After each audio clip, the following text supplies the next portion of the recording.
নবীও নামাজ শেষ করতে দেরি সালামটা ফিরিয়েই বলতেন আস্তাগফিরুল্লাহ আস্তাগফিরুল্লাহ আস্তাগফিরুল্লাহ। তো নামাজ শেষ করে আস্তাগফিরুল্লাহ কেন বলতে হবে? নবী কি কোনো পাপ করে ফেলেছেন? রাসূল, আপনাকে যে গালিগুলো দেওয়া হচ্ছে নতুন কোনো গালি না, এই কথাগুলো আপনার পূর্বে যারা এসেছে তাদেরকেও বলা হয়েছে ওয়ালাকাদ কুযযিবাত রাসূলুম মিন ক্বাবলিক, আপনার পূর্বের রাসূলদেরকে মিথ্যাবাদী বলা হয়েছে।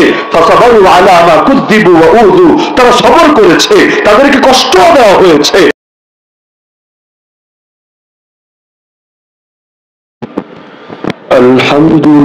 আলহামদুলিল্লাহ আলহামদুলিল্লাহি ওয়াহদাহু ওয়া কাফা ওয়া সালামুন আলা ইবাদিহিল্লাযীনা ইসতাফা ونشهد أن لا إله إلا الله وحده لا شريك له لا وزير له ولا نظير له ولا مشير له ولا معين له ولا شبه له ولا شبيه له ولا مثيل له ولا مثال له ولا مثل له ولا أصل له ولا نسل له ولا كفؤ له ولا قبل له ولا بعد له ولا وقت له ولا زمان له ولا أول له ولا آخر له ولا بداية له ولا نهاية له ولا ضد له ولا ند له ولا حد له ونشهد أن سيدنا وسندنا وأسوتنا وقدوتنا وحبيبنا وحبيب ربنا وطبيبنا وطبيب نفوسنا ومولانا محمدا عبده ورسوله صلى الله تعالى عليه وعلى آله وأصحابه وبارك وسلم. أما بعد، فأعوذ بالله من الشيطان الرجيم. بسم الله الرحمن الرحيم. إنا أعطيناك الكوثر فصل لربك وانحر إن شانئك هو الأبتر. وقال النبي صلى الله تعالى عليه وسلم: من أحب لله وأبغض لله وأعطى لله ومنع لله فقد استكمل الإيمان. وقال أصحاب محمد رضي الله عنهم: نحن الذين بايعوا محمدا على الجهاد ما بقينا أبدا. آمنت بالله صدق الله العلي العظيم وبلغنا رسوله النبي الكريم ونحن على ذلك لمن الشاهدين والشاكرين والعاقبة للمؤمنين والمتقين والمجاهدين والحمد لله رب العالمين. জামিয়া মাহমুদিয়া ইসলামিয়া ডিয়াবাড়ির পক্ষ থেকে আয়োজিত 2 দিন ব্যাপী 11তম বার্ষিক আন্তর্জাতিক ইসলামী মহাসম্মেলনের প্রথম দিনের চলতি অধিবেশনের সম্মানিত সভাপতি, উপস্থিত আমার শ্রোতা ওয়াজিবুল ইহতিরাম হযরত উলামায়ে কেরাম, এলাকার গণ্যমান্য মুরব্বীগণ, বিভিন্ন মাদ্রাসায় অধ্যয়নরত প্রিয় তালিবানে ইলম, স্থানীয় এবং দূরদূরান্ত থেকে আগত দিন দরদি কোরআন প্রেমী প্রিয় তাওহীদ জনতা এবং পর্দার আড়ালে থাকা মা ও বোনেরা, আপনার কি আর বাড়ে না সাউন্ড? বিভাগে তো নেই, সাউন্ড নেই, এই অবস্থা কেন? বলার পরে যদি না হয়। কোরআন মাজিদের অতি পরিচিত একটা সূরা আমি তেলাওয়াত করেছি খুতবার মাঝে, সূরা কাউসার। যে সূরাটা জানে না বা মুখস্থ রাখে না এমন লোক অন্তত মুসলিম সমাজে খুঁজে পাওয়া যায়। বিশেষ করে সাধারণ বাঙালি যারা নামাজের মধ্যেও কোনো না কোনো রাকাতে সাধারণত সূরা কাউসার পড়তে মিস করে না, যেহেতু কোরআনের সবচাইতে ছোট সূরা, এই সূরা দিয়ে যদি নামাজ পড়ে নামাজটা একটু তাড়াতাড়ি শেষ হবে, শর্ট ভার্সনে পরিণত হবে। তো অন্তত এই কারণে হলো সূরা কাউসারটা পড়তে ভুল করে না। তো সেই সূরা কাউসারকে সামনে রেখে মৌলিক কয়েকটা কথাবার্তা আরজ করবো ইনশাআল্লাহ। তারপর আজকের মাহফিলের গুরুত্বপূর্ণ মেহমান যারা আছেন তারা আসবেন, আলোচনা করবেন, আখিরি মোনাজাতের মাধ্যমে আজকের মাহফিল সমাপ্ত হবে ইনশাআল্লাহ। জামানা যত এগিয়ে চলছে, দুনিয়ার মধ্যে ফিতনা ফাসাদ তত বেশি বেড়ে যাচ্ছে। এর মধ্যে কিছু ফিতনা তো এমন যে ফিতনাগুলো, যে ফিতনা এগুলো সকলে বোঝে। যেমন পৃথিবীতে মুসলিম উম্মার উপর যে আগ্রাসন গুলো চলছে, ফিলিস্তিনে চলুক, ইয়ামানে চলুক, সিরিয়ায় চলুক, মালিতেই চলুক, সোমালিয়াতেই চলুক, উইঘুরেই চলুক, আরাকানে চলুক, কাশ্মীরেই চলুক, এগুলো যে ফিতনা এগুলো সকলে বোঝে এবং মানে। কার্যকর পদক্ষেপ হয়তো সকলে গ্রহণ করে না, তবে এগুলো যে মুসলিম উম্মার জন্য বড় চিন্তার কারণ, বড় দুশ্চিন্তার কারণ, বড় মুসিবতের কারণ, বড় ফিতনার কারণ, এগুলো নিয়ে সুস্থ মস্তিষ্ক সম্পন্ন অন্তত কেউ ইখতিলাফ করার কথা না।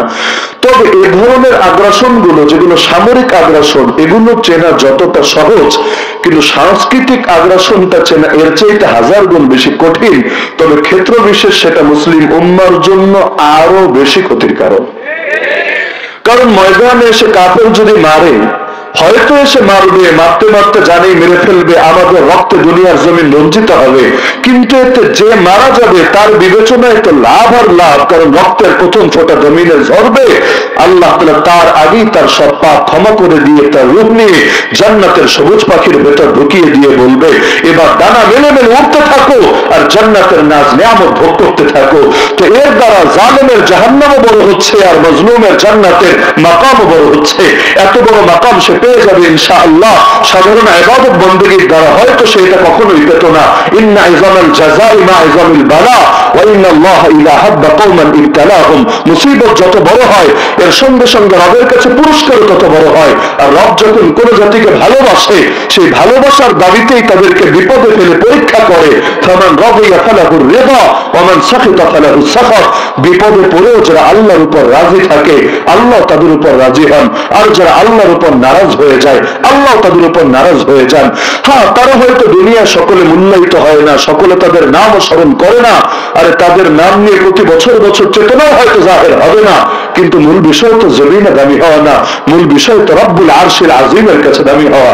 সেই বুখারীতে লম্বা হাদিস আছে, তাইসা আব্দুদ দিনার ওয়া আব্দুদ দিরহাম ওয়া আব্দুল কাতিফা ওয়া আব্দুল খামিসা ইন উতিয়া রাদিয়া ওয়া ইল্লাম ইউতা সাখিতা তাইসা ওয়া তাসা ওয়া ইযা শিকা ফালান তাকশা তুবা লিআবদিন আখিদিন বিঈনানি ফারাসিহি ফি সাবিলিল্লাহ আশআথ রাসুহু মুগবরাতান قدماه إن كان في الحراسة كان في الحراسة وإن كان في الساقة كان في الساقة إن استأذن لم يؤذن له وإن شفع لم يشفع। আল্লাহ রাসূল সাল্লাল্লাহু আলাইহি ওয়াসাল্লাম বলেন, স্বর্ণ মুদ্রার গোলাম যারা, রৌপ্য মুদ্রার গোলাম যারা, উত্তম কাপড়ের গোলাম যারা, মখমল চাদরের গোলাম যারা, ওরা ধ্বংস হোক। ওদের হালত হলো এমন, যদি পায় মহা খুশি, যদি না পায় আল্লাহর উপর মহা বেজার। নবী বদদুয়া দিয়ে বারবার বলছেন ধ্বংস হোক, ওরা বরবাদ হোক। ওদের পায়ে যদি কোনো কাঁটা বিদ্ধ হয়, সেই কাঁটাও বের করতে সক্ষম না হোক। এরপর সুসংবাদ শোনাচ্ছেন, আর সুসংবাদ আল্লাহর ওই বান্দার জন্য যে জিহাদের পথে ঘোড়ার লাগাম ধরে প্রস্তুত থাকে, যার মাথার চুলগুলো উস্কো খুস্কো, পা ধুলো মলিন, দুনিয়াতে কেউ তাকে দাম দেয় না, কখনো পাহাড়ায় ফেলে রাখে, পাহাড়াই পড়ে থাকে, কখনো বাহিনীর পেছনে রাখে, পেছনেও ডিউটি পালন করে, অনুমতি চাইলে কেউ তাকে অনুমতিও দেয় না, সুপারিশ করলে সুপারিশও কবুল হয় না, কিন্তু আল্লাহর কাছে তার কত দাম। আর অন্য হাদিসে আছে আল্লাহর কাছে এমন বহু বান্দার দাম এত বেশি, ইন্না মিন ইবাদিল্লাহি মান লাউ আকসামা আলাল্লাহি লা আবাররা, তারা যদি আল্লাহর নামে কোনো কসম করে কোনো কথা বলে, আল্লাহ তাদের কসমের লাজ নিজেই রক্ষা করে, আল্লাহ তাআলা তাদেরকে হতাশ করে না। দেখেন না সেই কত কাল আগে 2001 সালে সাধারণ এক মাদ্রাসার সাধারণ এক উস্তাদ, যার নাম আমিরুল মুমিনিন খলিফাতুল্লাহ ফিল আরদ আল মুল্লা মুহাম্মদ ওমর নওয়ারুল্লাহু মারকাদা, কাফেররা কাফেরদের বীরদের নাম নিতে যদি লজ্জা না পায়, আমরা আমাদের বীরদের নাম নিতে সংকোচ করার কোনো কারণ নাই।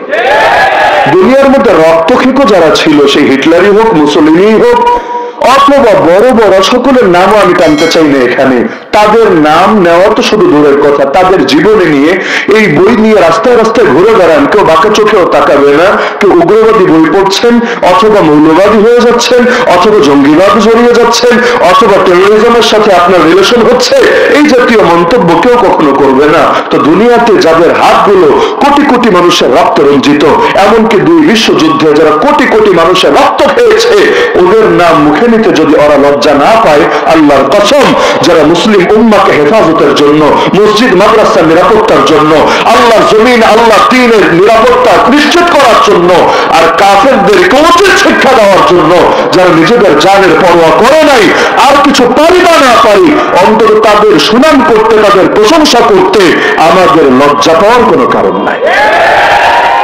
এতে কেউ বলতে পারে ওরা নারাজ হবে, তো ওরা রাজি হয়েছিল কবে? যারা আল্লাহর উপরে নারাজ, তারা আল্লাহর পাপী বান্দার উপর রাজি হবে কিভাবে? যারা রাসূলকেই দেখতে পারে না, এই 1500 বছর পর নিয়মিত গালি দেয়, নিয়মিত কার্টুন ছাপে, নিয়মিত বেয়াদবি করে, তার রাসূলের এই নাফরমান উম্মতের উপর খুশি হবে কিভাবে? তোদের খুশিরে আমরা 2 পয়সাও দাম দেই না, আল্লাহ যদি খুশি থাকেন তাতেই চলবে ইনশাআল্লাহ। তায়েফের ময়দানে নবী যখন পাথর খেয়ে রক্ত রঞ্জিত, এটাই তো বলেছিলেন, আল্লাহুম্মা ইল্লাম ইয়াকুন বিকা গাদাবুন আলাইয়া ফালা উবালি, হে আল্লাহ, আমার উপর যদি আপনার রাগ না থাকে, আমার কোনো কিছুতে কোনো পরোয়া নাই, কে মারলো, কে ধরলো, কে বলি দিল, কে গালি দিল, কে ফুল ছুড়লো, কে পাথর ছুড়লো, এগুলোতে আমার কোনো পরোয়া নাই, আমার তো পরোয়া শুধু একটা, না জানি আপনি নারাজ হয়ে যান আমার উপরে। এজন্য খুবাইব রাদিয়াল্লাহু আনহু শুলিতে চড়ার আগেও শেষেই তো সেই সময় ঠান্ডা মাথায় এই কবিতা আবৃত্তি করেছিলেন বুখারীর একাধিক জায়গায়। ইমাম বুখারী আলাইহির রাহমা কবিতাটা তার ভাষ্যে উল্লেখ করেছেন, ফালাস্তু উবালি হিনা উক্তালু মুসলিমা আলা আইয়ি জামবিন কানা লিল্লাহি নাসরাই ওয়া যালিকা ফি যাতিল ইলাহি ওয়া ইন ইয়াশা ইউবারিক আলা আওসালি শিলওয়িন মুমাজ্জাই। আল্লাহর জন্য যখন জান কোরবান হচ্ছে, আমার পরোয়া নাই আমার লাশ কোথায় টুকরা টুকরা হয়ে পড়ে থাকছে, কারণ জান যখন দিয়েছে আল্লাহর জন্য, আল্লাহ সেই টুকরা টুকরা হওয়ার লাশের উপরই বরকতের বাড়িধারা নাজিল করে দেবে। फना फिल्लाह की तह में बका का राज मुजमर है, जिसे मरना नहीं आता उसे जीना नहीं आता। আমিরুল মুমিনিন সে সময় বলেছিলেন যে জর্জ ডব্লিউ বুশ আমাদেরকে একটা ওয়াদা দিয়েছে, রব্বুল আলামিন আরেকটা ওয়াদা দিয়েছেন। রব্বুল আলামিন বলেছেন যদি আমরা ঈমানদার হই, আমরা যদি সহি তরিকায় চলি, বিজয়ী আমরা হবই হব ইনশাআল্লাহ। আর জর্জ ডব্লিউ বুশ বলেছে আরে আমাদেরকে মেরে ফেলবে, কেটে ফেলবে, বরবাদ করে দেবে, 3 দিনের মধ্যে রাষ্ট্রকে মাটির সাথে মিশিয়ে দিবে, আমাকে গ্রেফতার করে ওয়াশিংটনে নিয়ে হাজির করবে। ঠিক হয়, এখন আমরা দেখবো আল্লাহর ওয়াদা সত্য নাকি আমেরিকার ওয়াদা সত্য। নিজে দেখে যেতে পারেন নাই, তাতে কি? আসমান দেখেছে, জমিন দেখেছে, দুনিয়ার 800 কোটি মানুষ দেখেছে, সকলেই সাক্ষী হতে বাধ্য হয়েছে আরে আমার আল্লাহর ওয়াদাই সত্য, বুশ আর ওবামাদের ওয়াদা মিথ্যা। তো এখন ময়দানের মধ্যে যে ফিতনাগুলো সামরিক আগ্রাসনের সুরতে আসে, একদিক থেকে তো লস, যে এর দ্বারা মসজিদগুলো ওদের দখলে যাচ্ছে, মাদ্রাসা যাচ্ছে, আলেম ওলামা শহীদ হচ্ছে, এমনকি ছোট ছোট মাসুম বাচ্চারাও নিরাপদে থাকতে পারছে না। তুফানুল আকসার যে লড়াই শুরু হয়েছে গত কয়েকদিন হলো মাত্র, এখন 120 দিনই হয় নাই, 3 মাস পূরণ হয় নাই, এর মাঝেই ইতিমধ্যে 10,000 প্লাস শিশুই শুধু নিহত হয়ে গেছে। এই শিশুগুলো কোনো জঙ্গি বাহিনীর সদস্য ছিল না, টেরোরিজমের কোনো অ্যাক্টিভিটির সঙ্গে জড়িত ছিল না, তারা খারেজিও না, মানহাজিও না, কিছুই না। কোন অপরাধে তাদেরকে নির্মম ভাবে মেরে ফেলা হলো, জবাব নাই, জবাব দেওয়ার মতো সুযোগ নাই। কিন্তু এই আগ্রাসন গুলো সারা দুনিয়ার মানুষদেরকে জাগাচ্ছে। আলহামদুলিল্লাহ, ইসলাম জিন্দা হতা হয় হর কারবালা কে বাদ। এ বাক্যের অর্থ তো এটাই যে কারবালার ময়দানে হুসাইনের রক্ত ঝরে, কিন্তু রক্তের প্রতিটা ফোঁটা লক্ষ লক্ষ মুজাহিদকে নতুন প্রেরণায় উজ্জীবিত করে। গতকাল 22 জানুয়ারি আমাদের বাবরি মসজিদ চূড়ান্ত ভাবে আমাদের হাতছাড়া হলো। হয়েছে তো বহু আগেই, কিন্তু কপিনের শেষ পেরেকটাও ঠুকে দিয়েছে। রাম মন্দির তৈরি করে সেই রাম মন্দির তো উদ্বোধন করে ছেড়েছে। যে রাম মন্দিরকে কেন্দ্র করে যে রাজনীতি গড়েছে, ওই রাজনীতিকে উপজীব্য বানিয়ে বিজেপি সরকারও এখন দেশ চালাচ্ছে। একসময় যে বিজেপি সংসদে 2টা আসন ছিল না, এখন তারাই সংখ্যাগরিষ্ঠ হয়ে পুরো দেশ কাঁপাচ্ছে। এই উগ্র হিন্দুত্ববাদী রাজনীতির অন্যতম মূল প্রতিপাদ্য শক্তি হলো রাম মন্দির, যেটা ছিল আসলে আল্লাহর ঘর, বাবরি মসজিদ। তো একদিকে এটা ঠিক যে বাবরি মসজিদকে বরবাদ করেছে, আর শুধু মসজিদ বরবাদ করে নাই, 180 কোটি মুসলমানের কলিজায় রক্তক্ষরণ ঘটিয়েছে। কিন্তু আরেকদিকে এটাও বাস্তব, এই দিন দিন নয়, আরো দিন আছে। ওয়াতিলকাল আইয়ামু নুদাউলুহা বাইনান নাস খাইবার খাইবার ইয়া ইয়াহুদ জৈশ মুহাম্মদ সাউফা ইয়াউদ। এক বাবরি মসজিদ শহীদ হয়েছে, কিন্তু সে তার শাহাদাতের দ্বারা ইনশাআল্লাহ সুম্মা ইনশাআল্লাহ সুম্মা ইনশাআল্লাহ পৃথিবীর লক্ষ কোটি মসজিদের স্থায়ী নিরাপত্তার জামিনদার হয়ে গেছে। আর এক মসজিদকে দেখে যেই পরিমাণ মুজাহিদ নতুন করে গড়ে উঠবে, আর যখন সেই জামানার সুলতান মাহমুদরা আবার আল্লাহর উপর ভরসা করে ময়দানে নামবে, এই অগ্র হিন্দুত্ববাদী জালেমরা কিভাবে মুসলমানদের সেই শোককে রুখে দেবে। আর এই দুনিয়ার মধ্যে নদীতেও যদি বাদ দেয়, তরঙ্গগুলো উত্তাল হতে থাকে, জনসমর্থনকে যদি বাধা দেয়, একসময় জনসমুদ্রে পরিণত হয়ে যায়। একইভাবে মুসলমানদেরকে যত দমানোর চেষ্টা করবে, ইনশাআল্লাহ নতুন প্রেরণায় উজ্জীবিত হয়ে মুসলমান আরো বেশি শক্তিশালী হয়ে ওদের চূড়ান্ত চূড়ান্ত ধ্বংস দুনিয়ার মধ্যে দেখিয়ে ছাপে।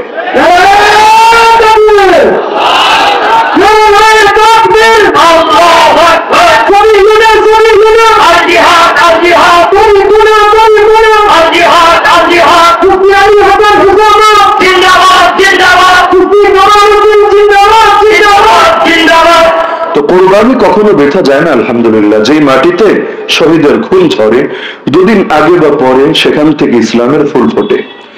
তো একদিক থেকে আগ্রাসন গুলো বড় হুমকির কারণ, আর এক দিক থেকে বড় উজ্জীবনের কারণ। তবে আমার দৃষ্টিতে এর চাইতেও বড় ঝুঁকিপূর্ণ আগ্রাসনের নাম সাংস্কৃতিক আগ্রাসন, যেটা আমাদের এই দেশেও চলছে পূর্ণ শক্তিতে। আর এটা ঠিক, এই দেশে সামরিক আগ্রাসন ঢালাওভাবে চলে না, টুকটাক চলে না, আমি এটা মোটেও বলবো না।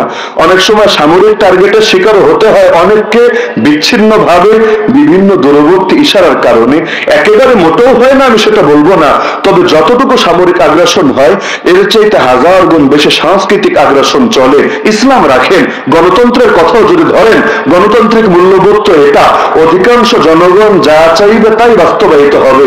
অধিকাংশ জনগণ কবে পতিতালয় চেয়েছে, অধিকাংশ জনগণ কবে মদের বাদ চেয়েছে, অধিকাংশ জনগণ কবে এই সমকামীদেরকে চেয়েছে, অধিকাংশ জনগণ কবে ট্রান্সজেন্ডারদেরকে চেয়েছে, অধিকাংশ জনগণ কবে এই বিকৃত এই নিকৃষ্ট পাঠ্যপুস্তককে চেয়েছে, অধিকাংশ জনগণ কবে আমাদের আলেম ওলামারা সেরেতাজরা বছরের পর বছর কারাগারে পড়ে থাক আর তাদের সাথে নির্মম আচরণ করা হোক, এটা চেয়েছে। আল্লাহর কসম, এগুলো অধিকাংশ জনগণ চায় নাই, বরঞ্চ জোর করে তাদের উপর চাপিয়ে দেওয়া হচ্ছে। তো যত দিন যাচ্ছে তত বেশি করে চাপাচ্ছে। কয়টাকে ঠেকাবে?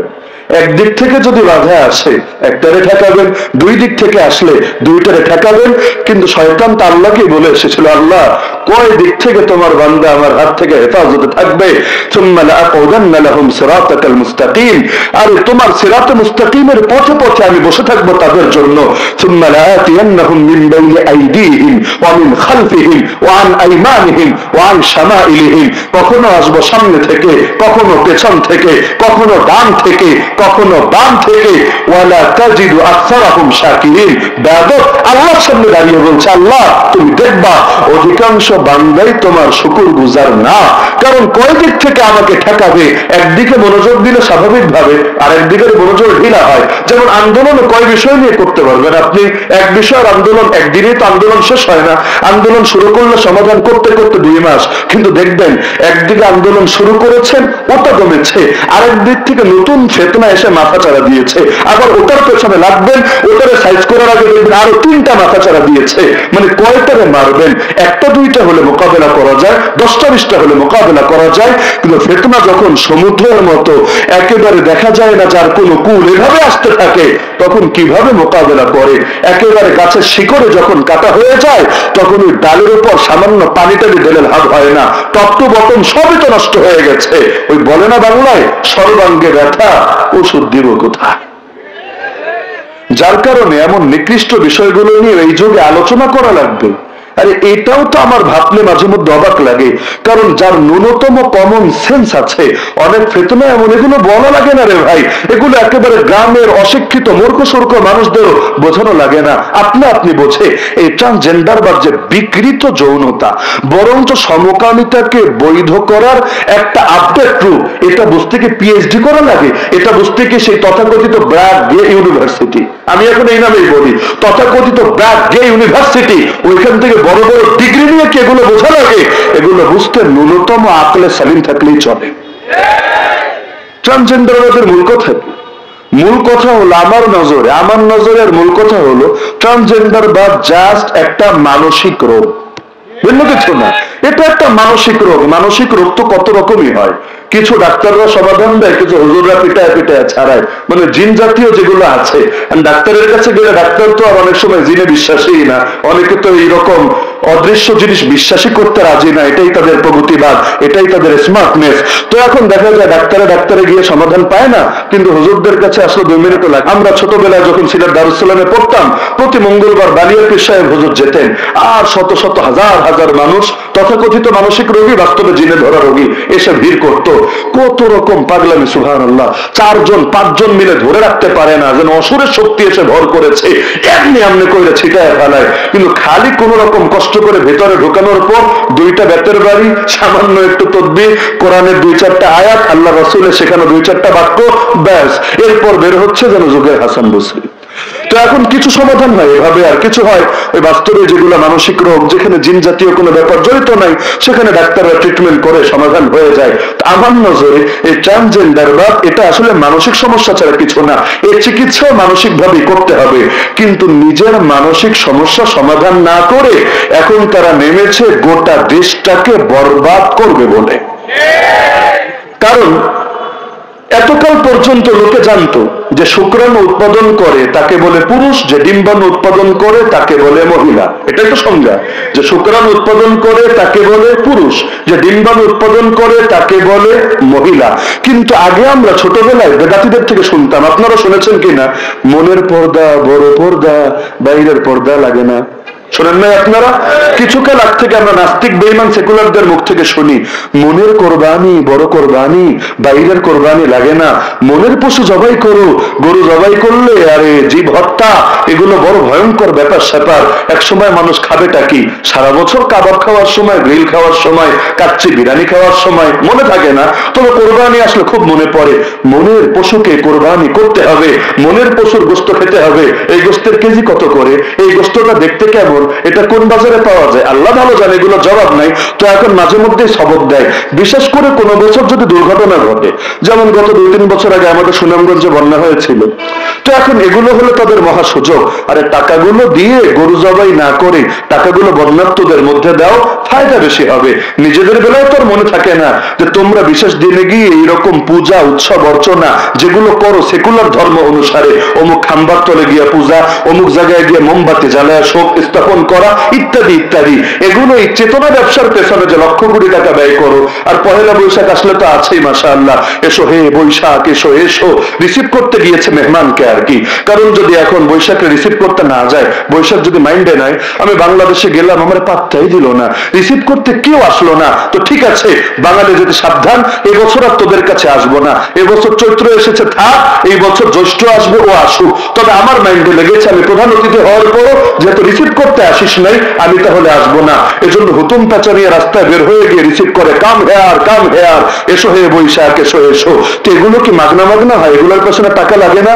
লাগে, কোটি কোটি টাকা ব্যয় হয়। এগুলোকে অপচয় মনে হয় না, বরং এগুলোকে যথাযথ জায়গায় দেয় মনে হয়। এই টাকাগুলো গরিব দুঃখীরে দিলে ফায়দা হতো না? নিঃসন্দেহে হতো, ও সময় মনে থাকে না। তো এতকাল এগুলো শুনতাম, মনের পর্দা বড় পর্দা বাইরের পর্দা লাগে না, মনের কোরবানি বড় কোরবানি বাইরের কোরবানি লাগে না।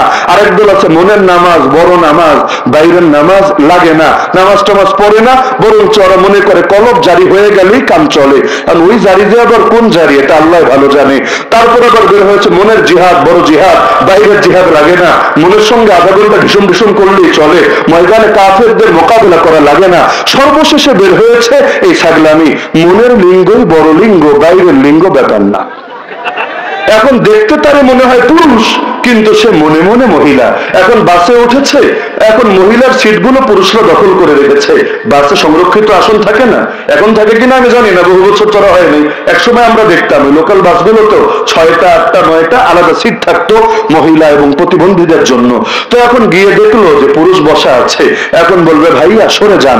আগে তো তাও এটা বলতে পারতো, যদিও অনেক সময় অনেকে ঝগড়া লাগাতো, সমানাধিকারের যুগ, আমি কোন দুঃখে সিট ছাড়বো, তোরা আমাদের সিটে বসিস না, আমরা তোদের সিটে বসবো, এরকম অযৌক্তিক ঝগড়া আগে করতো। তবে এখন তো আর নতুন ঝগড়া শুরু করবে। আরে দেখতে আমাকে পুরুষ মনে হলে কি হয়েছে, যতক্ষণ বাস থেকে নামবে না দেখতে পুরুষ হলো আমি আসলে মহিলা। তো এখন কেমনে প্রমাণ করবে? কাপড় চোপড় খুলেও তো প্রমাণ করতে পারবে না, কারণ এটা তো মনের বিষয়। আর মন কোন চিপায় চাপায় লুকিয়ে থাকে, বুক চিরলেও মনের ভেতরে কি আছে এটা তো দেখা সম্ভব না। আমি মাঝে মধ্যে চিন্তা করি বাংলাদেশের ছেলেপেলেরা তো এখন অনেক চালু মাশাআল্লাহ, এখন একেবারে আগেরকার মতো অত সাদা সিধা নাই, প্রত্যেকে অনেক চালু হয়ে গেছে। আমি চিন্তা করি ব্র্যাক বলেন বিকাশ বলেন আরো যারা বাংলাদেশে নিকৃষ্ট যৌনতা ছড়িয়ে দিতে চাচ্ছে, আমি বারবার চিন্তা করি ছেলেপেলেরা যদি আগামী দিন ওদের ঘরে গিয়ে এটার দাবি তোলে যে আমাদেরকে আজকেরা তোমার মেয়ের সাথে থাকতে দিতে হবে, কেন? দেখতে পুরুষ হলে আমি তো আসলে পুরুষ না, আমি তো মহিলাই, আমি হচ্ছে মহিলা, তোমার মেয়ের সাথে থাকতে দিবা না কোন দুঃখে, তোমার বউয়ের সাথে তোমার ভাবির সাথে তোমার আত্মীয়দের সাথে থাকতে দেবা না কোন দুঃখে?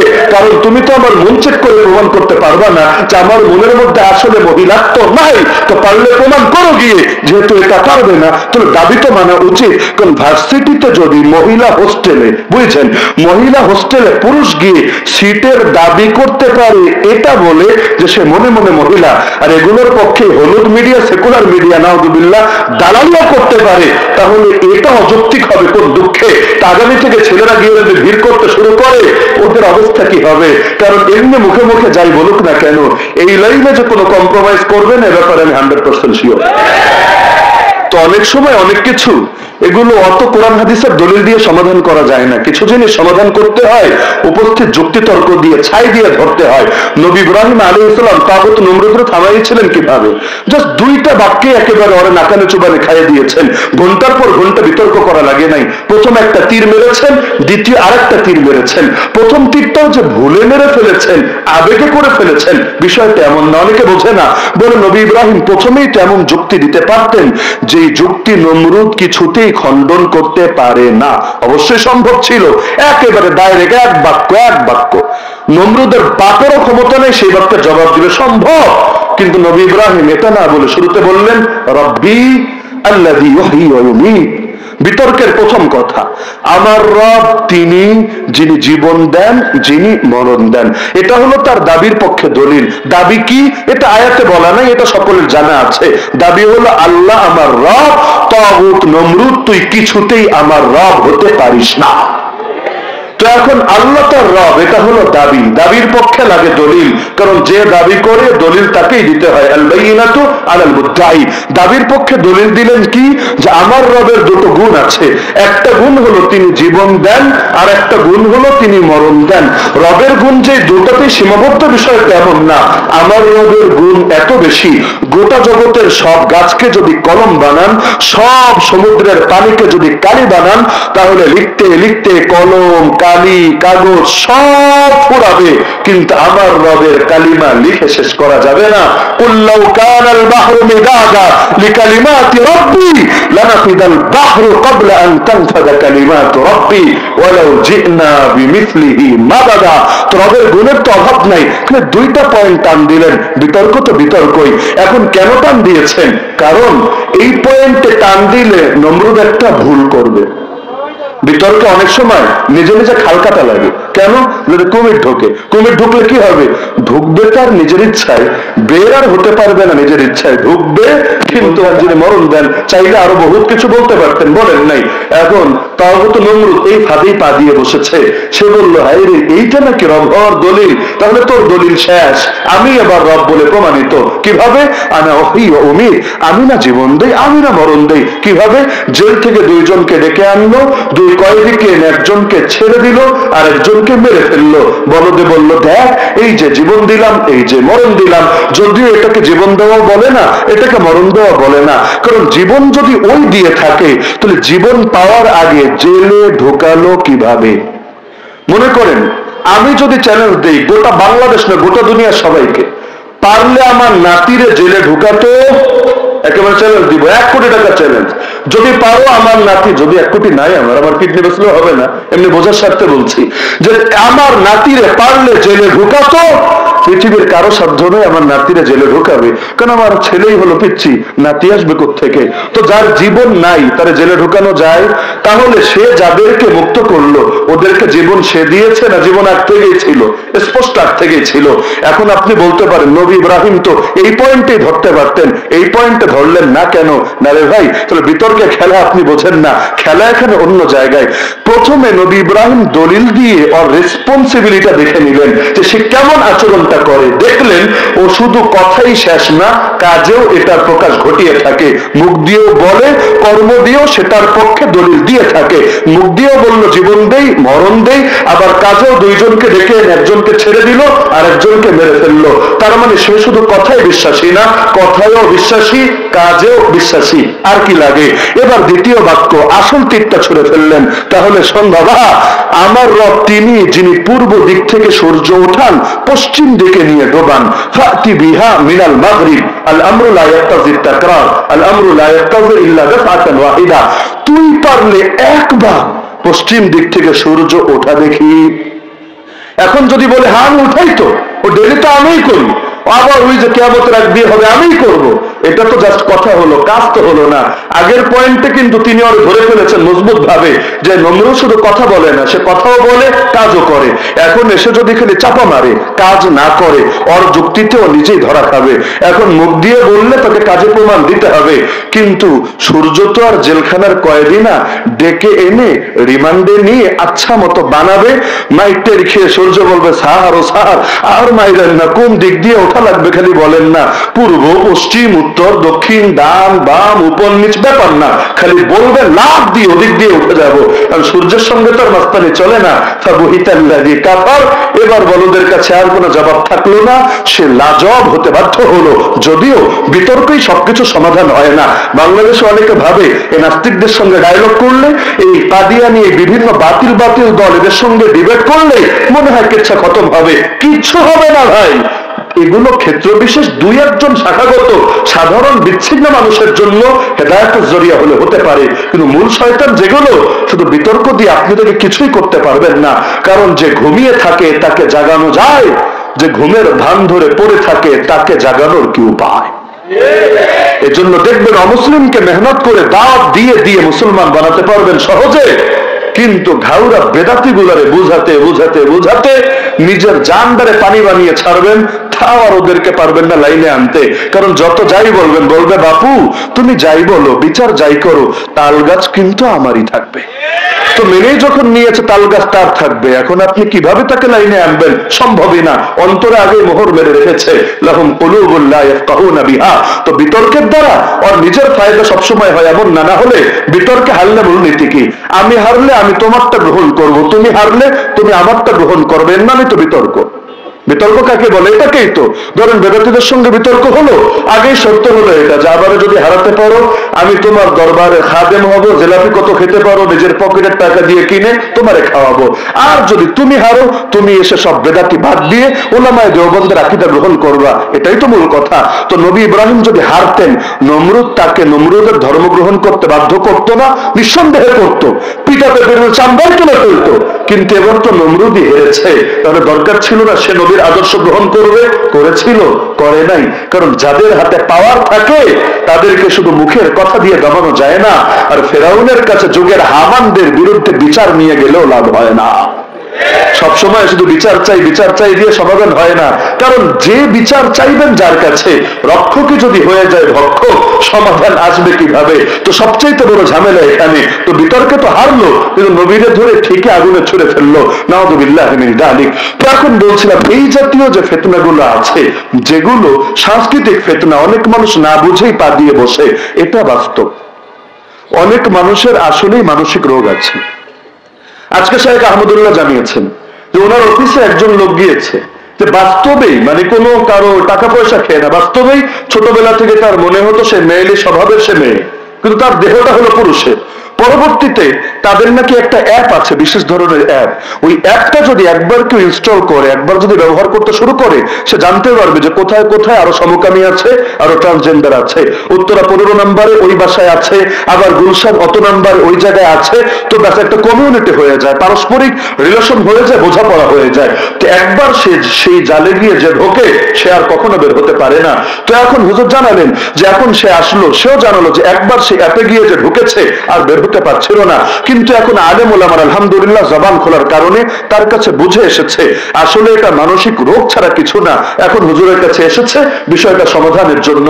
তাহলে দেখা যাচ্ছে যে এটা একেবারেই কারো হতে পারে না, সবাই টাকা খেয়ে খেয়ে করে, এটা আমরা বলছি না, হতে পারে, কিন্তু এর সমাধানও তাকে ডাক্তারি ফর্মুলাই নিতে হবে। যদি হরমোনের সমস্যা থাকে ডাক্তারের কাছে হরমোনের ট্রিটমেন্ট করাবে, আর যদি না হরমোন টরমোন না সব ঠিক আছে, মনে সমস্যা, তাহলে মনের জন্য চিকিৎসা আছে, চিকিৎসা করবে।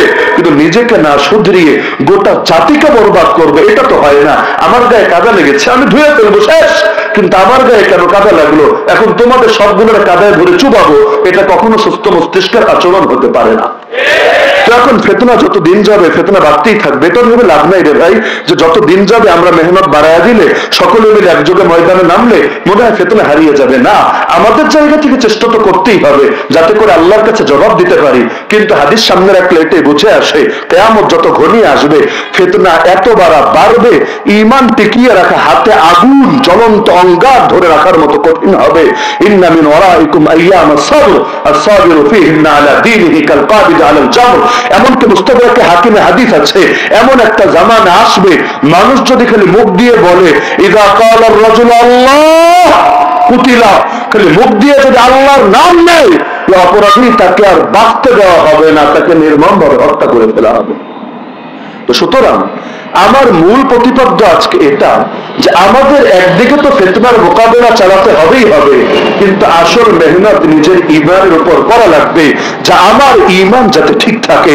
আর যদি জামানা তায়েফের মতো হয় তখনও আমি মুসলিম, জামানা বদরের মতো হয় তখনও আমি মুসলিম, মক্কি যুগের মতো হালত থাকে আমার দেশে তখনও আমি মুসলিম, মাদানী যুগের মতো হালত থাকে তখনও আমি মুসলিম। আমার ঈমান একই থাকবে, অটল থাকবে, অবিচল থাকবে। প্রয়োজনে জান দেব, কিন্তু কিছুতেই ঈমান দিতে রাজি হব না। তো বলবেন এই কথাগুলোর সাথে এই সূরা সম্পর্ক কি? এটা বুঝি আলোচনার ইতি টানবো ইনশাআল্লাহ। সূরা সম্পর্কে 1 নম্বর আয়াত দেখেন, ইন্না আতাইনাকা আল কাউসার, আর মিলিয়ে বললে ইন্না আতাইনাকাল কাউসার, নিশ্চয়ই আমি আপনাকে দিয়েছি কাউসার। কাউসার মানে কি? এক নম্বরে নাহরে কাউসার, জান্নাতের একটা নদী, একটা নহর, যার নাম হলো কাউসার। যেই নহরের সঙ্গে দুইটা পাইপলাইন দিয়ে সম্পর্ক থাকবে একটা হাউজের, যে হাউজের নাম হাউজে কাউসার। সেই জান্নাত থেকে পানি এসে পড়বে, কিয়ামতের দিন অপরাধীরা সেই পানি পান করবে। একবার যে পান করবে আর কোনোদিনও তার পিপাসা লাগবে না, কারণ জান্নাতের পানির বৈশিষ্ট্যই আলাদা, দুনিয়ার পানির বৈশিষ্ট্যই আলাদা। আর 3 নম্বরে হলো শুধু নাহরে কাউসার আর হাউজে কাউসার না, সর্বময় কল্যাণ, আল খাইর আল কাসীর আমি আপনাকে দিয়েছি। এটা আল্লাহ তাআলা কেন জানাচ্ছেন তার রাসূলকে, তাও মক্কার জামানায়? মূল কারণটা হলো রাসূলের মনোবল বৃদ্ধি করার জন্য, রাসূলের মানসিক শক্তিকে বৃদ্ধি করার জন্য। কারণ চারদিক থেকে মানুষ যখন চাপে পড়ে, তখন কিছু লোক অন্তত থাকা লাগে যারা তার মনোবলকে বৃদ্ধি করবে। আল্লাহ রাসূলের উপর যখন হেরা গুহায় প্রথম ওহী আসলো, নবী পেরেশান হন নাই?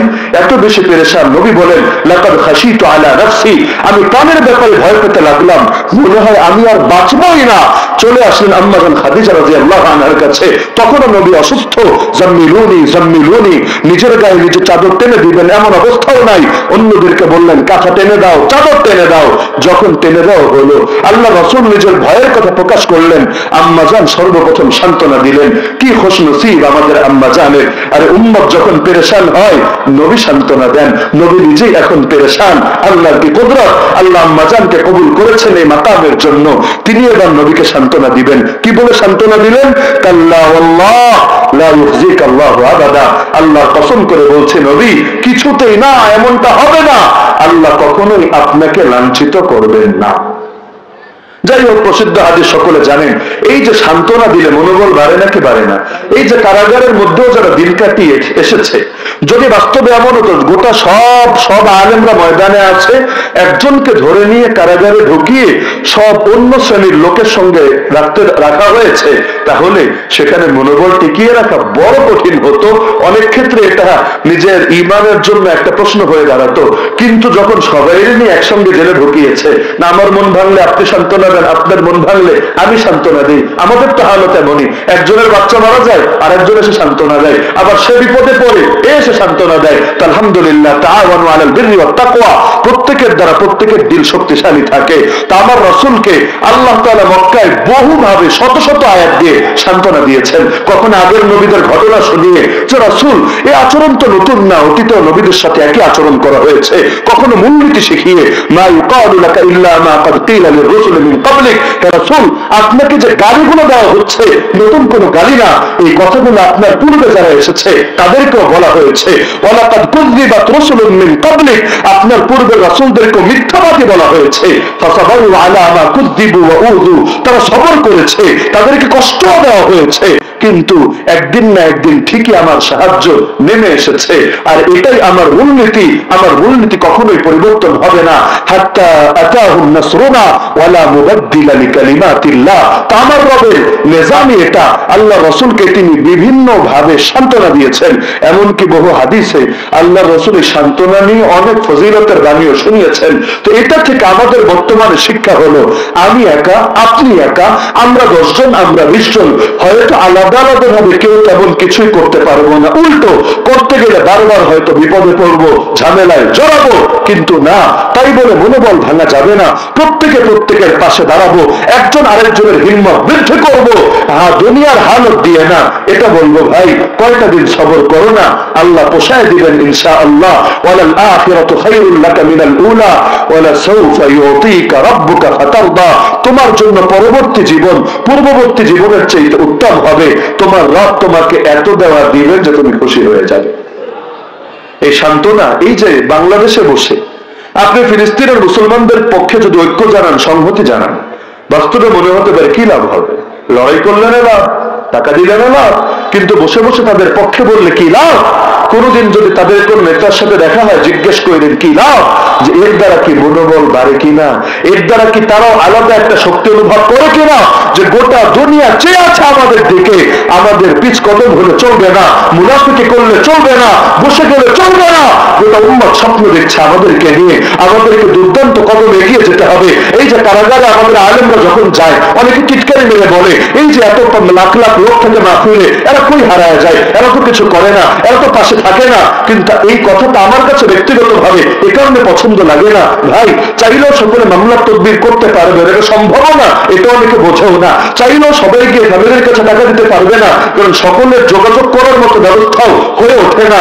কিন্তু এই যে মায়েরা রাতের বেলা উঠেছে তাদের জন্য কেঁদে কেঁদে চোখের পানি ফেলে ফেলে দোয়া করে, এই যে ভাইয়েরা দিনের পর দিন নফল রোজা রেখে আরে সালাতুল হাজাত আদায় করে তাদের জন্য রবের কাছে সাহায্য কামনা করে, আল্লাহ রস্তে এটাকেও ছোট চোখে দেখো না।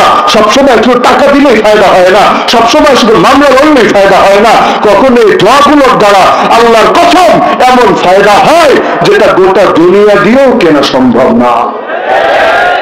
সুতরাং মহব্বতকে কখনো খাটো করে দেখতে হয় না, চাইলেও কখনো একজনের পক্ষে সবাই দাঁড়াতে পারে না। বুখারীতে হাদিস পাবেন, আমার নবীকে যখন পিটানো হচ্ছিল, এটা ওই সময়ের কথা যখন নবীর আপন চাচাও মরে গেছে, আবু তালিব দুনিয়া থেকে ইন্তেকাল করেছে, একই বছর আম্মা জান খাদিজা রাদিয়াল্লাহু আনহা দুনিয়া থেকে চলে গেছেন।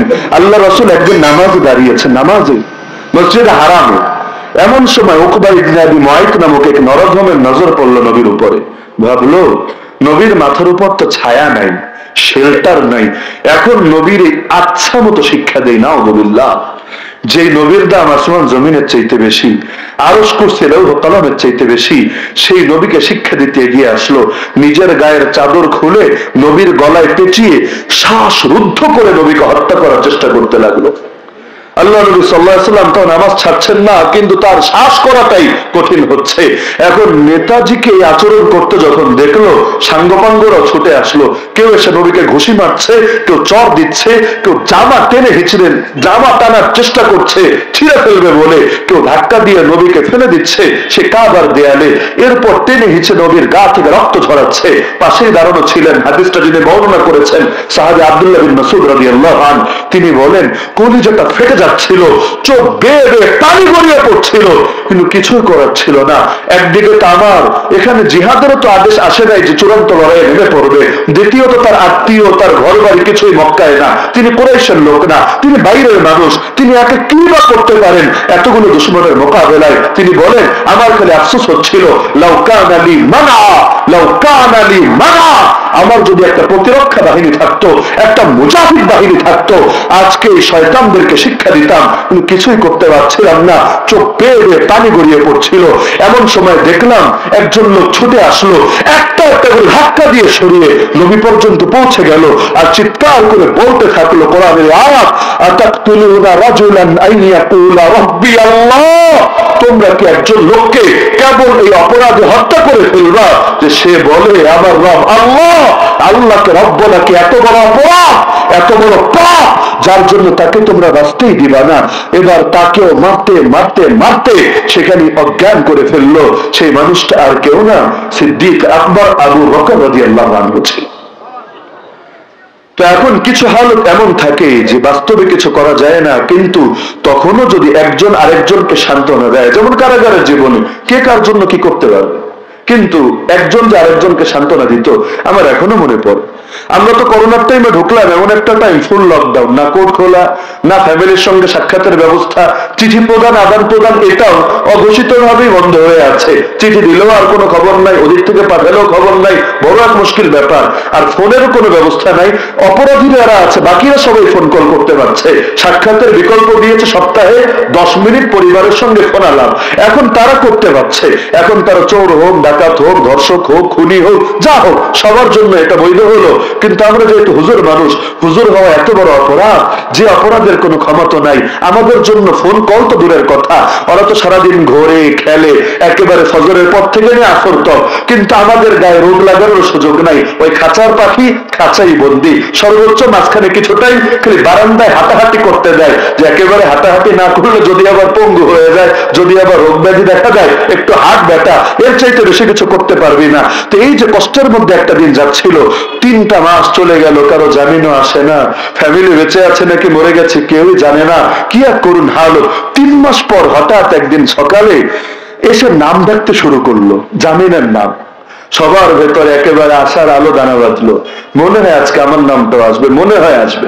সবাই খাঁচা ধরে দাঁড়িয়ে আছে, এই বুঝে আমার নামটা ডাকলো, আজকে মনে হয় আমারও একটা ফয়সালা হলো। ডাকতে ডাকতে ডাকতে আর একজনের নামও আসলো না আমাদের এই তলা, তবে ফুল বিল্ডিং, মানে যে বিল্ডিং এ খালি এই টাইপের মামলার লোকেরাই থাকবে, বাইরের কেউ না। এখন যাদেরকে লাখ লাখ টাকা দিয়ে একসঙ্গে বসানো যায় না, তোমরা একসাথে থাকো, মিটিং মুটিং যা করার এক জায়গায় করো, তবে বাকিদের সাথে মেলামেশা করো না, কারণ চোরেরাও তোমাদের সোহবতে আসলে চোর থাকবে না, তারাও মোল্লা হয়ে যাবে। ডাকাতরা আসলে ওরাও তো ডাকাত থাকবে না, মোল্লা হয়ে যাবে। সবাই যদি মোল্লা হয়, ভণ্ডামি কি আর বেশি দিন চলবে? তো এখন সকলে একসাথে, এর মধ্যে একজনের নাম আসলো, মাত্র একজন। আমার এখনো মনে পড়ে দৃশ্যটা, মাওলানা মঞ্জুরুল ইসলাম আফেন্দি হাফিজাহুল্লাহ তাআলা, অনেকেই চেনেন। হযরত হঠাৎ করে আমার পাশে দাঁড়ানো ছিলেন, গেঞ্জি একটা গায়ে দেওয়া, লুঙ্গি পরা, পাশাপাশি রুমে আমরা থাকতাম, একেবারে পাশের রুম, কথা বললেও শোনা যায়। এখন হঠাৎ করে হুজুর চিৎকার করে উঠলেন, ওয়াহুল্লাযী ইউনাজ্জিলুল গায়সা মিন বাদি মা ক্বানাতু ওয়া ইয়ানশুরু রাহমাতা। অনুবাদ করেন না, খালি আয়াতটা পড়লেন, কিন্তু আলেম আর তালিবিন যারা ছিল চোখের পানি কেউ ধরে রাখতে পারলো না, চোখ বেয়ে বেয়ে পানি গড়িয়ে পড়তে লাগলো। আয়াতের অর্থ হলো, আরে আমার আল্লাহ সেই আল্লাহ বান্দা নিরাশ হয়ে যাওয়ার পর যিনি আবার রহমতের বৃষ্টি বর্ষণ করেন আর তার রহমত ছড়িয়ে দেন। এই যে 3টা মাস ধরে দুনিয়ার কবরে থাকলাম, যাক আমার নাম আসুক আর না আসুক, এক ভাইয়ের নাম তো এসেছে আলহামদুলিল্লাহ। এই যে আল্লাহ তাআলা আবারও বৃষ্টি দিলেন, আবারও রহমতের বাড়ি ধারা বর্ষণ করলেন, তো সান্ত্বনা মুমিনের জীবনে অনেক জরুরি একটা বিষয়। এখানে আল্লাহ সান্ত্বনা দিচ্ছেন, ইন্না আতাইনাকাল কাউসার, রাসূল মন খারাপ করবেন না, আমি আপনাকে অনেক মহান কিছু দিয়েছি। জান্নাতেও দিয়েছে নাহরে কাউসার, ময়দানে মাহশারেও দিয়েছে হাউজে কাউসার, দুনিয়াতেও দিয়েছি আল খায়রুল কাসীর, সর্বময় কল্যাণ। তবে নিয়ামত পেলে আপনার করণীয় কি, এটাও শুনে নেন। ফাসাল্লি লিরাব্বিকা ওয়ানহার, আরে যেহেতু অনেক নিয়ামত দিয়েছি, রবের জন্য নামাজ পড়েন, রবের জন্য কোরবানি করেন। মানে কি, আর কোনো আমল করা লাগবে না? হ্যাঁ লাগবে, কিন্তু দুটো আমল উদ্দেশ্য না, দুটো ক্যাটাগরি উদ্দেশ্য। মানে যত আমল আছে যেগুলো শরীর দিয়ে করা লাগে ওটাও করেন, যত আমল আছে যেগুলো অর্থ দিয়ে করা লাগে ওটাও করেন। দৈহিক ইবাদত করেন যার শীর্ষে আছে নামাজ, আর্থিক ইবাদত করেন যার অন্যতম হলো কোরবানি। কিন্তু ইবাদত করতে থাকেন কেন? কারণ যেই গাছে ফল হয়, গাছের ডালগুলো উপরে যায় না নিচে ঝুঁকে যায়। তো যে কোনো ইবাদত কবুল হলে, কবুল হয়েছে কিনা এটা বোঝারও একটা আলামত আছে। আলামত কি বুঝতে চাইলে আমি 2 মিনিটে ছোট্ট একটা ঘটনা বলি, এটার আলোকে বোঝাটা অতি সহজ হবে। মাওলানা ইলিয়াস রহমাতুল্লাহ আলাইহি, নাম তো শোনেন নাই কেউ মনে হয়? শুনেছেন। দাওয়াত তাবলীগের নাম শুনেছেন, কিন্তু এই মহান বুজুর্গের নাম শোনেন না, এমনটা হওয়ার কথা না। তিনি যখন মুমূর্ষু হয়ে অন্তিম শয্যায় শায়িত, দেখা যাচ্ছে প্রচন্ড পেরেশান হয়ে আছেন, মারাত্মক বিচলিত, অস্থির। সকলে তো অবাকের, ব্যাপার কি, হচ্ছেটা কি? সেখানে উপস্থিত ছিলেন আল্লামা তাকি উসমানী হাফিজাহুল্লাহ সম্মানিত পিতা মুফতি আজম পাকিস্তান আল্লামা মুফতি শফি নওয়ারুল্লাহ মারকাদা। তিনি প্রশ্নই করে বসলেন, হযরত এই সাকারাতের হালতে অন্তিম শয্যায় আপনি এত পেরেশানি কিসের জন্য করছেন? কি হয়েছে আমাদেরকে বলেন, আমরা দেখি কোন হেল্প করা যায় কিনা। এই টাইমে এত পেরেশান, আপনাকে দিলে কষ্ট লাগছে। তিনি বললেন, দেখো মাওলানা, আমার একটা জিনিস নিয়ে বড় দুশ্চিন্তা হচ্ছে। এই দুশ্চিন্তা দেখবেন অধিকাংশ না প্রায় সকল হকপন্থী আলেমের মধ্যে আপনি পাবেন। তিনি বলছেন, দেখো মাওলানা, আল্লাহ আমার দ্বারা একটা মেহনত জারি করিয়েছেন। রাসূল বলেছেন, যে ব্যক্তি ইসলামের মধ্যে কোনো উত্তম ধারা জারি করে যায়, নিজের সওয়াব তো পাই, পরবর্তীতেও যারা এর আলোকে আমল করে তাদের সওয়াবও পেয়ে যায়। তবে এর কারণে অন্যদের আমল কমে না, সওয়াব কমে না, অন্যরাও ফুল পায়, সেও ফুল পায়। কিন্তু নবী এটাও বলেছেন, কেউ যদি ইসলামে কোনো মন্দ তরিকা চালু করে যায়, নিজের গুনাহ তো পাই, পরবর্তীতেও যারা এর আলোকে মেহনত করে সকলের গুনাহ গিয়ে তার কাঁধে অর্পিত হয়, আবার এর দ্বারা অন্যদের গুনাহ কমে না। আমার তো বড় ভয় লাগছে।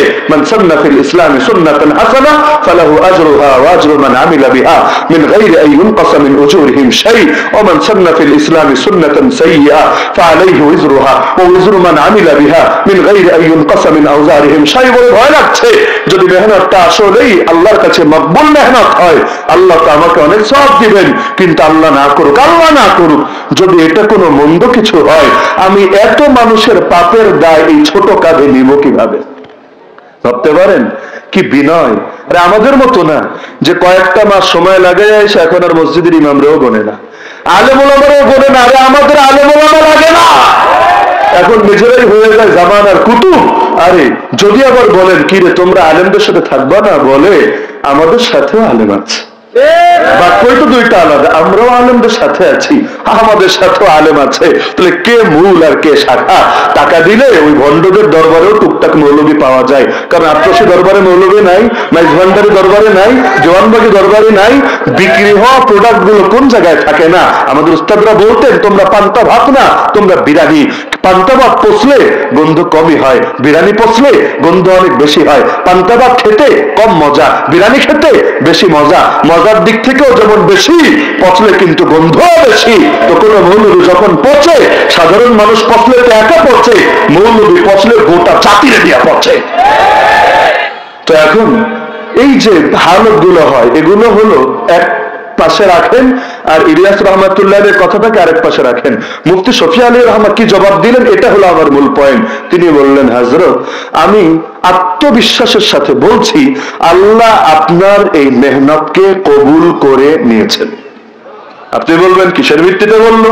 ইলিয়াস রহমাতুল্লাহ অবাক, আরে মুফতি সাহেব, তুমি এতটা নিশ্চিত কিভাবে হলা? তুমি তো মুফতি, কোন মূলনীতির আলোকেই বলেছো, মূলনীতি ছাড়া বলবা না। আমাকেও একটু বোঝায় দাও, আমিও যাতে নিশ্চিন্ত হতে পারি, নির্ভয় হতে পারি। এখন আসলেই তো বোঝার বিষয়, এতটা কনফিডেন্স নিয়ে কিভাবে বলছে?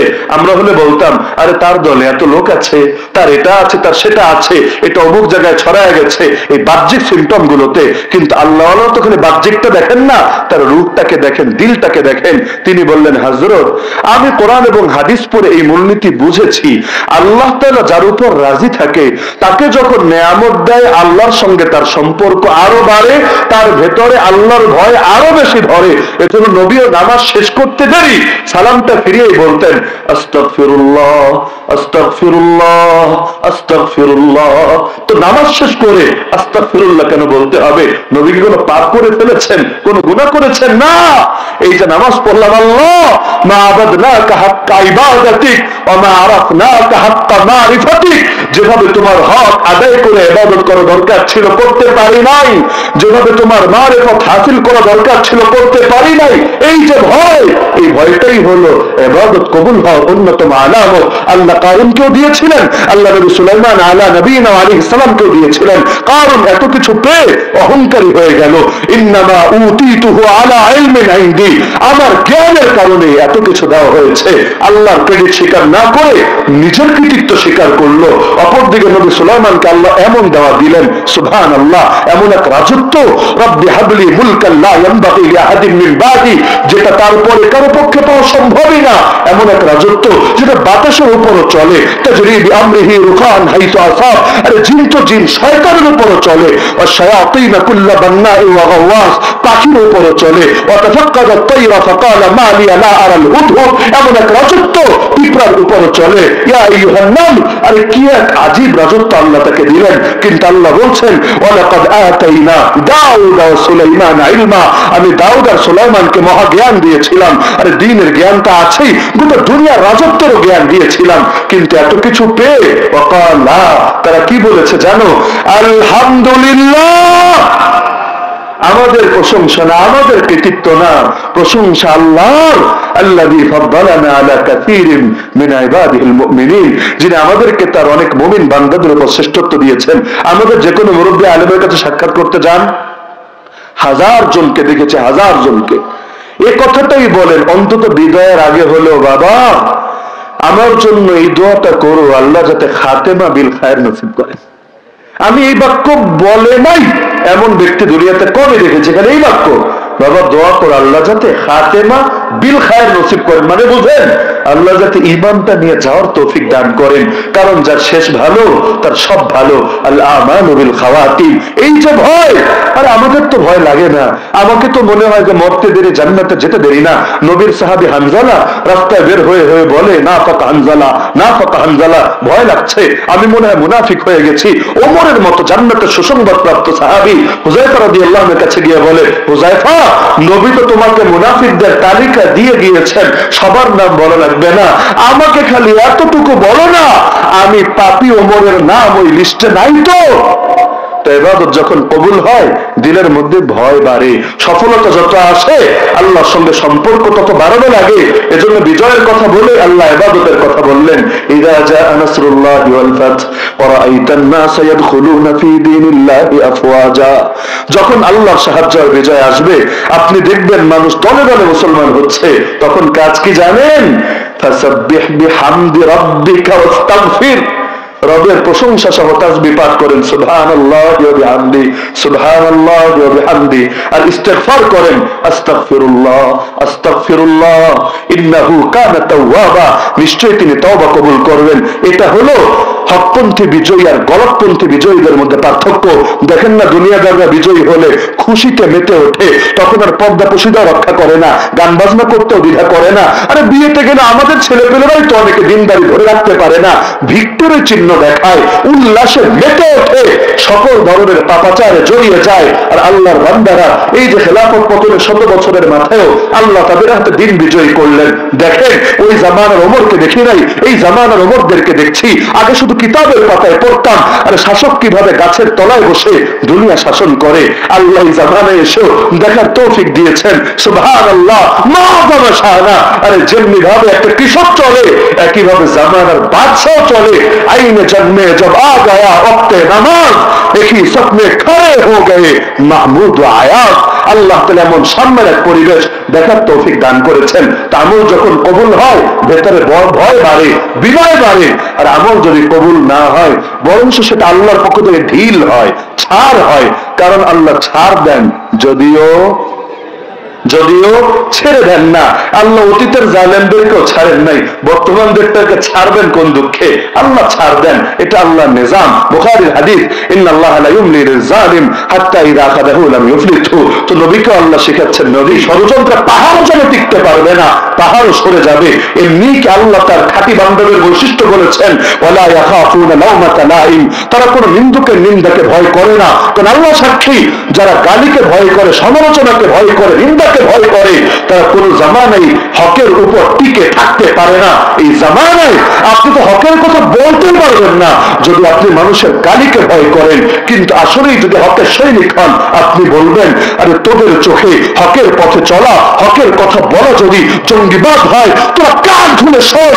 মুসলমান জঙ্গিবাদে গালি খেতে রাজি, তবে গালির ভয়ে ইসলামের ফরজ বিধান ছেড়ে দিতে রাজি না।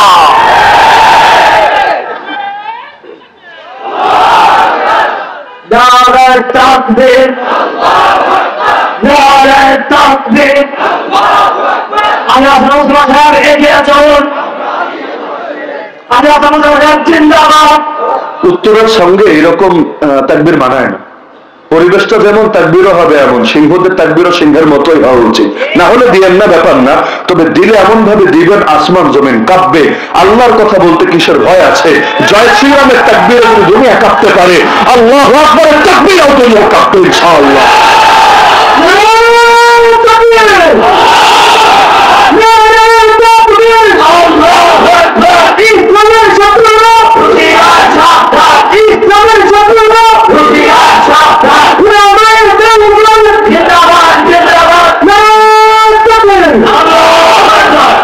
শেষ বাক্যে আল্লাহ রাসূলকে সান্ত্বনাটাই দেওয়া হচ্ছে। আমি মাঝে মধ্যে চিন্তা করি, ওই জামানার অমুসলিম ব্যক্তি আবু তালেব তো মুসলমান হয় নাই নাকি? হয়েছে? হয় নাই। জান্নাতি না জাহান্নামী? নিঃসন্দেহে জাহান্নামী, যদিও জাহান্নামের সবচেয়ে হালকা আযাব পাবে। মাঝে মধ্যে চিন্তা করি, ওই জামানায় অমুসলিম আবু তালেব যে সৎসাহস দেখিয়েছে, এই জামানায় আমরা ওল্ড মুসলিমরা, নন মুসলিম বলছি না, আমরা ওল্ড মুসলিমরা ওই সাহস দেখাতে পারছি না। আবু তালেব গোটা কুরাইশকে চ্যালেঞ্জ করে বলেছে, কুরাইশ কান খুলে শোন, যতদিন আমি জিন্দা আছি তোরা মুহাম্মাদের কোনো ক্ষতি করতে পারবে না। যদি মুহাম্মদ পর্যন্ত পৌঁছতে হয়, হাত্তা ওয়াসসাদা ফিত তুরাবি দাফিনা, আগে মাটিতে আমার কবর রচিত হবে, আমার লাশের উপর, কবরের উপর পাড়া দিয়ে চাবি। কিন্তু যতদিন আমি জিন্দা আছি, আমার ভেতরে প্রাণ আছে, আমার ধমনীতে রক্ত প্রবাহিত হবে, ততদিন পর্যন্ত তোরা মুহাম্মাদের ধারে কাছেও পৌঁছতে পারবে না। আমি চিন্তা করি, 16 কোটি মুসলমান বসে এই কথা বলতে পারে না, নবীকে দেখি নাই, নবীর ওয়ারিসদেরকে তো দেখেছি। যতদিন আমরা জিন্দা আছি নবীর কোন ওয়ারিসের গায়ে টোকাও লাগাতে পারবা না। 180 কোটি মুসলমান মিলে বলতে পারে নাই যতদিন, আরে 180 কোটি তো দূর কি বাপ, একজন মুসলমান জিন্দা আছে ততদিন পর্যন্ত দুনিয়ার বিশ্ব কুফরি পরশক্তি তোদের স্বপ্ন কিছুতেই বাস্তবায়িত হবে না, বরঞ্চ বারবার দুঃস্বপ্নে পরিণত হবে। একজন মুসলমান জিন্দা থাকতেও তোরা আল-আকসা ভেঙে থার্ড টেম্পল বানাতে পারবি না। একজন মুসলমান জিন্দা থাকতেও তোরা রাম মন্দির উদ্বোধন করতে পারবি না। একজন মুসলমান জিন্দা থাকতেও তোরা দেশে দেশে মুসলমানদের রক্তের হোলি খেলা খেলতে পারবি না। যদি ইসলামকে নিশ্চিহ্ন করতেই হয় পৃথিবীর সর্বশেষ মুসলমানটাকে আগে মারতে হবে, কারণ একজন মুসলমান যতদিন জিন্দা আছে একাকী হলেও তোদের বিরুদ্ধে লড়াই চালিয়ে যাবেই যাবে।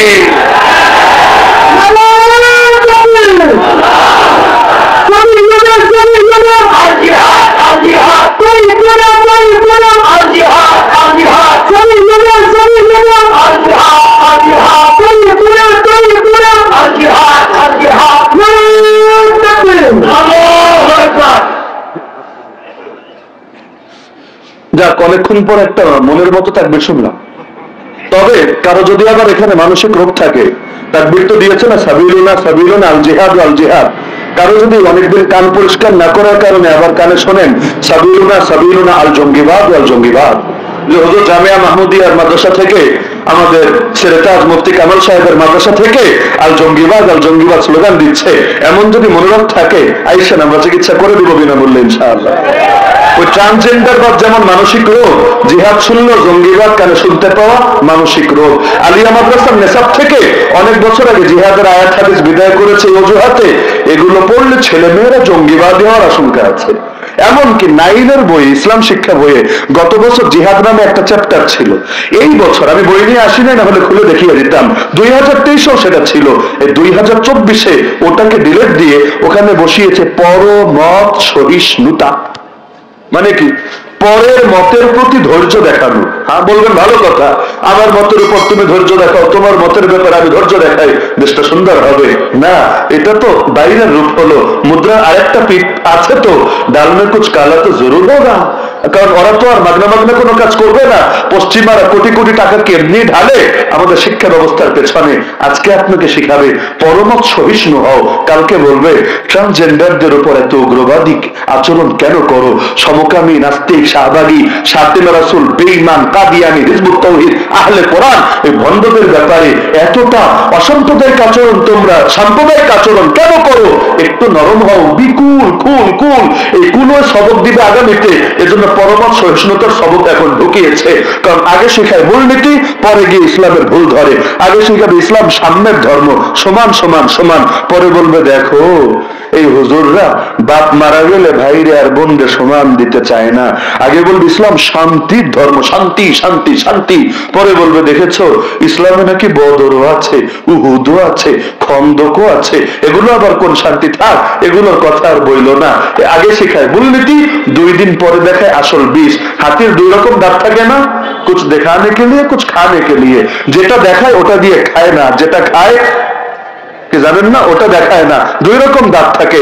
আমাদের এই শাহবাগী সেকুলার নাস্তিক গোষ্ঠীর 2 রকম দাঁত আছে মাশাআল্লাহ। বাইরের দাঁতটা তো সেই দেখা যায়, কিন্তু ভেতরের দাঁতটা বড় ভয়ঙ্কর ছাড়া কিছু না।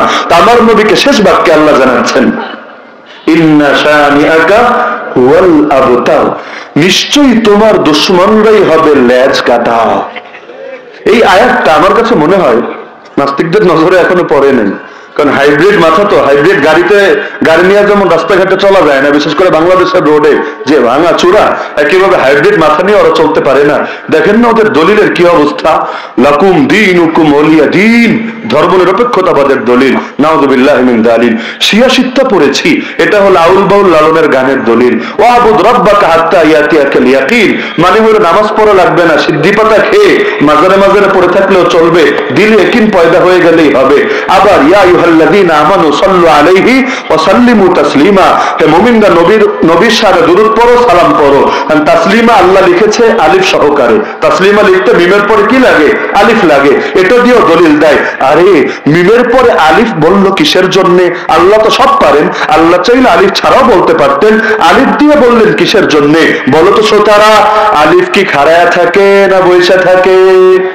এখন বসা আলিফ, শোয়া আলিফ, এরকম নাম তো জীবনে কেউ শোনে নাই, চিরকাল শুনেছে খাড়া আলিফ। আমি শ্রোতারা বলে হুজুর আলিফ তো খাড়া থাকে। বলে হ্যাঁ বুঝেছো, কোরআনে আল্লাহ বলেছেন নবীর শানে দুরূদ আর সালাম পড়তে হবে খাড়ায়া খাড়ায়া। দলিল হলো কোরআনের সূরা আহজাবের আয়াত। এইরকম দলিল বাংলাদেশে দেয় নাকি দেয় না? বহু রকম দলিল, বহু রকম দলিল। এমনকি কখনো জিহাদ শব্দের বেইজ্জত করে ছাড়ে। কোরআনে আছে ওয়াইন জাহাদাকা আলা আন তুশরিকা বি, তোর বাপমা যদি তোর সঙ্গে জিহাদ করে আমার সঙ্গে শিরিক করা লাগবেই লাগবে। দেখছেন নি কারবারটা? বাপমা জিহাদ শুরু করেছে কেন?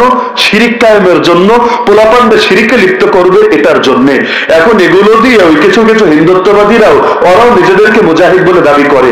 মাঝে মধ্যে পত্রপত্রিকা খুললে দেখবেন ভারত পাকিস্তানের বর্ডারে দুই দেশের বর্ডার সংরক্ষণকারী যারা, বর্ডার গার্ড যারা, এদের মধ্যে লড়াই হয়েছে। লড়াই হয়ে 10 জন হিন্দু বিএসএফ নওজওয়ান শহীদ হয়ে গেছে। কেমনে শহীদ হলো? জিহাদ শব্দ নিয়ে যাদের চুলকানি, আর শহীদ হয় কেমনে? আমরা বলেন আরে তুই যখন মুজাহিদ হতে না পারিস শহীদ হবে কেমনে? এটাই তো প্রশ্নের বিষয়। কিন্তু না, আগের শর্ত পালন করবে না, তবে ফলাফল ভোগ করতে আবার মোটেও কম করবে না। কারণ বাংলাদেশে ধান্দাবাজি ভালোই চলে। দেখেন না, আমার তো এটাই বুঝে আসেন, এতকাল ধরে আমি বুঝি না। নাম দেয় মিলাদ মাহফিল। নাম কি দেয়? ওই যে শুক্রবার অনেক মসজিদে যেটা হয়, আমি মাহফিলের কথা বলছি না, শুক্রবার নামাজের পরে বসে দোয়া দুরূদ পরে যাওয়ার সময় জিলাপি মুবারক, হালুয়া মুবারক বিতরণ করে দেয়। নাম দেয় মিলাদ মাহফিল। মিলাদ মানে জন্ম। কার জন্ম? আল্লাহ রসুলের জন্ম। মাহফিল মানে সভা। তার মানে এখানে নবীর জন্ম নিয়ে আলোচনা হবে। কিন্তু ছোট থেকে বড় হয়েছে, কখনো দেখি নাই এই জাতীয় মজলিসগুলোতে নামাজের পরে আলাদা করে নবীর জন্ম নিয়ে আলোচনা করে। চিরকাল দেখেছি দোয়া দুরূদ পরে গজল টজল গায়, কি জানি উর্দু ফার্সি, তারা বলে আমার তো বলাও নাই আর আমি পারিও না, শোনাতেও পারবো না। তো এখন দেখা যায় এগুলো তারা বলে, নাম দিয়েছে মিলাদ মাহফিল। তাও আবার এমন এশকের এশকো, যদি জিলাপির ঠোঙ্গা না থাকে লোকে বসতেই চায় না। আগে ঠোঙ্গা মসজিদে ঢুকতে হবে, নজরে আসতে হবে, নাক মোবারকে ধ্যান যেতে হবে, কলিজাটা আগে ঠান্ডা হবে, তারপর কষ্ট করতে রাজি হবে।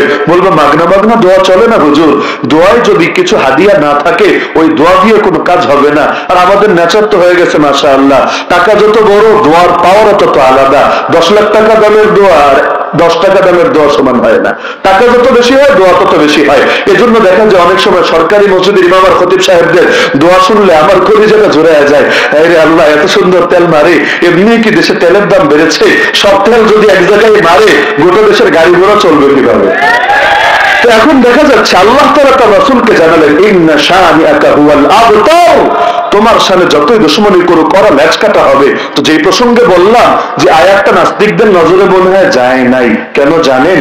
ওরা তো বলে আমাদের আদি পিতা নাকি বান্দর মহোদয়। শোনেননি আপনারা? আমাদের আদি পিতা কে? নবী। আমরা প্রত্যেকে নবীর সন্তান, আমিও নবীর সন্তান, আমাদের হুজুর নবীর সন্তান, আপনারা সকলে নবীর সন্তান। আমাদের আদি পিতা আব্বা আদম আলাইহিস সালাম নবী, একইভাবে আমরা সকলে নূহ নবীর সন্তান। কারণ নূহ নবীর পরে দুনিয়াতে যত মানুষ এসেছে সব তার ওই 3 পুত্র হাম, সাম, ইয়াফিত, এই 3 পুত্রের থেকে এসেছে। তাহলে নূহ আলাইহিস সালাম আমাদের বাবা নাকি আপনাদের বাবা না? আদম আলাইহিস সালাম আমাদের বাবা, আর ইব্রাহিম আলাইহিস সালাম তো আমাদের জাতির বাবা। কোন জাতি? আমি বাঙালি জাতির কথা বলছি না, এত খেতেন না আবার। মুসলিম জাতির বাবা, মুসলিম উম্মার পিতা। এটা আমার কথা না, কোরআনের এই কথা। মিল্লাতা আবিকুম ইব্রাহিম, তোমাদের জাতির পিতা ইব্রাহিমের আদর্শের অনুসরণ করো। আমরা হলাম নবীর সন্তান, আমাদেরকে বানাতে চায় বান্দরা, শিম্পাঞ্জির সন্তান। এখন ওরা যে বলে বান্দরের সন্তান, ওই মাঝে মধ্যে বইয়ে দেখবেন ছবি এঁকে দেখায়, আগে ল্যাঞ্জা ছিল, পরে একটু সাইজ বড় হয়েছে, মাঝামাঝি এসে ল্যাঞ্জা খুলে পড়ে গেছে, এরপর গায়ের পশম গুলা খুলে কি ওটা ডিব্বায় পরিণত হয়েছে, এখন বান্দর থেকে মানুষে এসে পরিণত হয়েছে। এগুলো হলো ওদের ব্যাখ্যা। আমি চিন্তা করি আয়াতটা যদি ওরা দেখে, এখনো হয়তো দেখে নাই, সামনে দলিল দিবে, দেখো আল্লাহ কেন বললেন যে নবীর দুশমনদের ল্যাঞ্জা কাটা। তার মানে আগে ল্যাজ ছিল, ওরা ল্যাজ বিশিষ্ট শান্তশিষ্ট লোক ছিল, পরবর্তীতে বেয়াদবির কারণে ল্যাজ ঝরে পড়ে গেছে। কোরআন দ্বারা প্রমাণিত হয়েছে দারুইনিজম সত্য। নাউযুবিল্লাহ। বাস্তবে ভাষা না বুঝলে জটিলতা দেখা দেয়। কষ্ট পাচ্ছেন নাকি আপনারা? মূলত আমাদের হুজুর তো এখন চলে আসার কথা, এখন হুজুর আসতে দেরি করছেন, তা আমি একটু ধরে রাখছি আর কি। মূল আলোচনা আমার প্রায় শেষ, একটু ধরে রাখছি আর মজা দিয়ে দিয়ে একটু দীর্ঘ করছি, যাতে করে ধৈর্যটা সকলের বহাল থাকে। আর 2-4 মিনিটের মধ্যে খতম হয়ে যাবে ইনশাআল্লাহ। এই যে নবীকে বললেন আপনার দুশ্মনরাই হবে লেজ কাটা। আল্লাহ রসুলের পুত্র সন্তান যখন মারা যেত, মক্কার অলিতে গলিতে খুশির বন্যা বয়ে যেত। আল্লাহ রসুল কাঁদতেন, কিন্তু মুশরিক নেতারা হাসতো। তারা বলতো গতিরা মোহাম্মদ, আরে মোহাম্মদের লেজ কাটা গেছে, নাউযুবিল্লাহ। ওরা বলতো দাউ মুহাম্মাদান ওয়া আসহাবা ফাইন্নাহু রাজুলুন আবতারু লা আকিবা লা ফাইদা হালাকা ইনকাতা যিকরুহু। মুহাম্মদ আর তার সঙ্গীদেরকে নিয়ে টেনশন ছেড়ে দাও, সে এক লেজ কাটা লোক, যার আর বংশ নাই। যদি একবার মরে, ওর স্মরণ করার মতো লোক দুনিয়ায় থাকবে না। নাউযুবিল্লাহ মিন যালিক। ওরা ভেবেছে বংশের বাতি জ্বালাবে সন্তানরা। আল্লাহ জানান আল্লাহ রসুলের বাতি জ্বালাবেন স্বয়ং আল্লাহ। আল্লাহ জানিয়ে দিলেন, হে নবী তুমি লেজকাটা হবে না, যারা তোমার দুশমন ওরাই হবে লেজকাটা। কেন? এটা বলে ইতি টানছি। ফাআম্মা যাবাদু ফায়াযহাবু জুফাআ